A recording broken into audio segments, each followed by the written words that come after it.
BKS dhe do armatosen me revolet rase, me patlaket rase. Ma patlaket vërteta nuk do kenë. Se ne të merruan kryeministrin. E murë të vesh besoj apo jo. Dhe kishte mbajtur të fsheht 20 e sa ditë.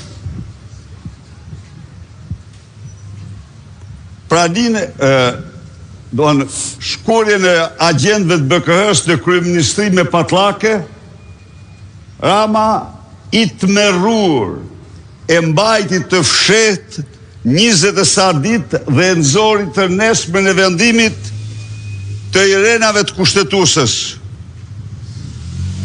Të vendimit antikushtetues, antiligjor, të turpshëm, të pa precedent në historinë e Europës dhe të botës. Për një vend me shtet ligjor. Kjo i dha zemër Edi Ramës. Shikoni pse foli djaj, se nuk e keni kuptu, nuk e keni analizuar mirë, kam pa unë. Ai foli dje sepse pas vendimit të gjykatës kushtetuese mbyllet absolutisht çdo mundësi e institucionit të hetimit të hetoj ministra. Ai mori garanci të plotë për këtë.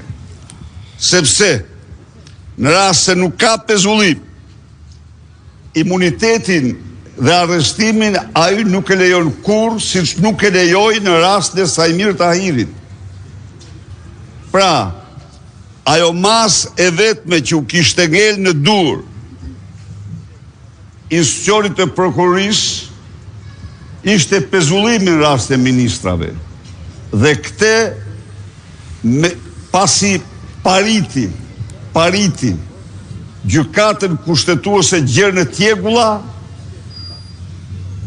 e blokoi një mas të tillë.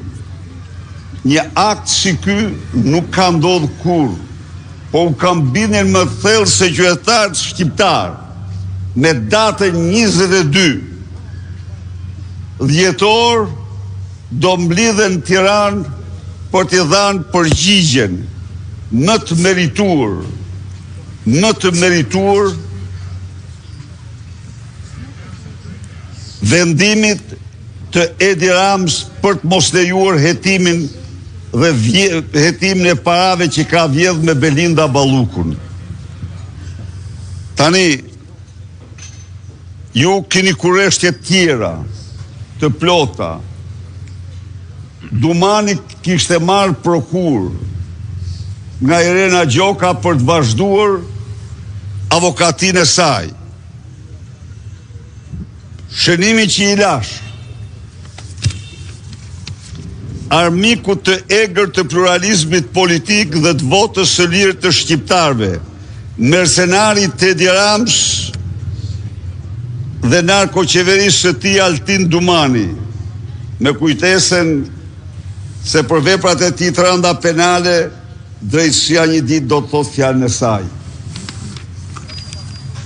Kush e don këtë se është dhe origjinal. Besoj kjo është e fundit për Altin Dumanin, sepse ikën.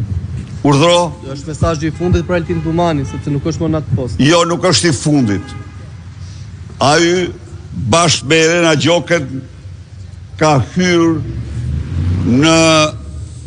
hyrë në galerinë e turpit të historisë së drejtësisë shqiptare. Nuk është e fundit. Ai ka hyrë në galerinë e turpit dhe të krimit. Këta të dy janë figurat, por si të pat, Irena ka të tjera plot, e Altin ka të tjerë plot, me vendimin që mori gjykata kushtetuese, duke i hequr, duke i marrë pushtetin plotësisht sistemit të drejtësisë,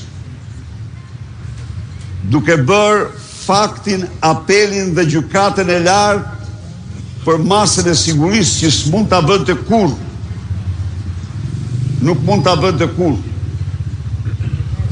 Mos harroni se kjo gjykat një vit më parë ka hedhur poshtë, nuk ka pranuar të shqyrtojë kërkesën e grupit 30 deputetëve të grupit parlamentar të Partisë Demokratike me pretekstin absurd se nuk legjitimohen në një kohë kur kushtetuta në mënyrë taksative përcakton 1/5 e deputetëve si institucion që mund të ankimojë në gjykatën kushtetuese.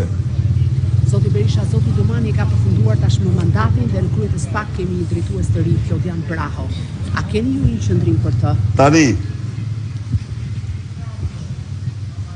Domani e mbyll me faqe të zezë, me pasuri të fshehura. E mbyll... A keni prova për këtë, zoti Berisha? Urdhë? A keni prova për këtë? Të plota, më falë, të themun ty. Të themun ty, jam ish president dhe ish kryeministër. Dhe në fakt, jap garanci të plot para çdo shqiptari se asnjë rrogtar i këtij shteti përfshi presidenti dhe kryeministri nuk mund të bëhet me 3 de facto me 4 në rrogën e shtetit. Nuk të lejon kursesi. Por ky s'ka 3, ka 4, sepse ky deklaron se jam me qera tek vjerri. A e kuptoni ju tani se çfarë mashtruesi është? Me qera tek vjerri. Po të thoshte se vjerri i ka bërë dhurat vajzës së vet një apartament, unë absolutisht do ta pranoja se baba vajzës i bën dhe dhurat.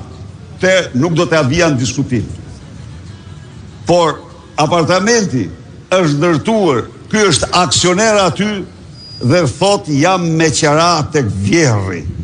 Po kujt ja thot ky këte? Ku gjen këte? Ku i gjeti ky 3 apartamente, pronar me 3 apartamente? Cili është? Cili njeri mund të ketë me rrogën e shtetit 3 apartamente? Ja po ta them unë. Me rrogën e shtetit kam arrit të ble gjithsej 40 metër katror ndërtim. Mund të blija, po duhet më shumë, po duhet blija mirë kredi. Pa kredi me rrogë nuk blijen. Pra, ky ka... Keni një akuzë, zoti Berisha, zyrtare në lidhje me të gjithë aktivitetin tuaj. Jo, një minut. Urdhë? Ju keni një akuzë zyrtare, zoti Berisha, nga SPAK, dhe fakti që keni një akuzë zyrtare, a ju bën në konflikt interesi? Për çfarë është akuza me që thoni ju? Tani ta vendos gjykata. Jo, një minut. Me qenë se e përmendat, unë s'desha s'duhet nuk jam marrë me të këtu. Po ajo është një histori mashtrimi dhe falsifikimi gjerë në qiell. E di çfarë thanë këta në fillim apo jo? Ka marrë vendime për të favorizuar dhëndrin. A e din çfarë thonë apo jo? Jo, nuk ka vendime, po ka përfituar nga vendimet. E kupton apo jo? Pra, pasi mashtruan publikun se vendimi numër A që ka